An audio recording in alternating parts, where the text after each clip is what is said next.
معلومه كده على السريع. واحد زبون يعني صاحبي باعت لي بيقول لي ازاي يا شيخ انت بتقول بلطي بحر وحناش بحر، ودول ما بيعيشوش الا ميه عذبه. هو بالك عنده حق، بس هو مش واخد باله من حاجه، ان الحاجات اللي هي بتنزل في البحر ديت بتبقى عند زي مصبات الانهار او فروع انهار، زي مثلا رشيد، اغوميات، الاكس، كل الحاجات ديت ميه عذبه بتنزل في البحر.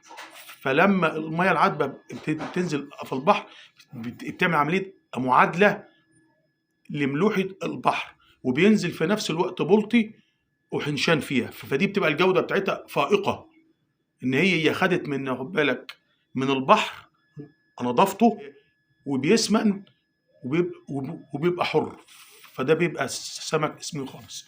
السلام عليكم ورحمه الله وبركاته.